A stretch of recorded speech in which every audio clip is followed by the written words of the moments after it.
आजीला वनीला ना इकडे माकरीने कोणता तरी पेरूच चोरलेला. तर स्वागत मित्रांनो पुन्हा एकदा आपल्या मिनी ब्लॉग मध्ये. तर आज सकाळी 4:30ला उठलेलो. पहिले गेली तयारी ना सगळी चाललेलो आम्ही वनीला शक्तिशंगी गडावर. ते लास्ट पर्यंत ब्लॉग बघा. घरांशी निघलो ना आई उठलेली सकाळी टाटा करायला आम्हाला. गाडी घेऊन सीधा पोहोचलो सीएनजी पंपावर टाकी फुल करायला. मग सीएनजी टकलीने निघलो. आता प्रत्येक गावांशी पालख्या निघल्या शिर्डीला जायला. आम्हाला 4-5 पालख्या दिसल्या जाता. मग सगळ्यांना भुका लागलेल्या. मग पोचलो हॉटेलमध्ये नाश्ता करायला. सगळ्या मिसल पाव मागवलेला. मिनीच एकट्याने पराठे मागवलेलं. नाश्ता करून पोचलो घाटांवर ट्रॉफिक लागलेली. वर्षा डगरा पडलेली. जाऊन दे तुम्ही व्ह्यू बघा. 100 डगरा पडलेली म्हणून ट्रॉफिक झालती. 11 तासाचा प्रवास करून पोचलो वनीला ना. आता तुम्हाला मंदिर पण दिसलंच असेल. सीधा गेलो तिकीट करायला.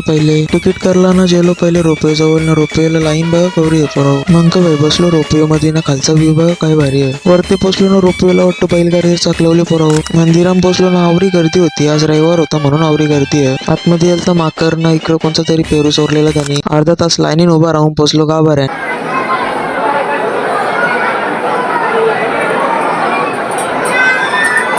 देवीचं दर्शन घेऊन निघलो खालते जायला. तर भेटू आता आपण खालतेच. मग सीधा गेलो जेवायला ना. भैयान नुकते प्लेट आणून ठेवले आणि 15 मिनिटं झाली. जरा टायमानं जेवायला 2 भाज्या मागवलेल्या. पनीरची आणि गाठीची ना रोटी. तर चला आजचा मिनी ब्लॉग इथे सेंड करता. भेटू पुढच्या ब्लॉग मध्ये. फॉलो आणि सबस्क्राईब करायला विसरू नका.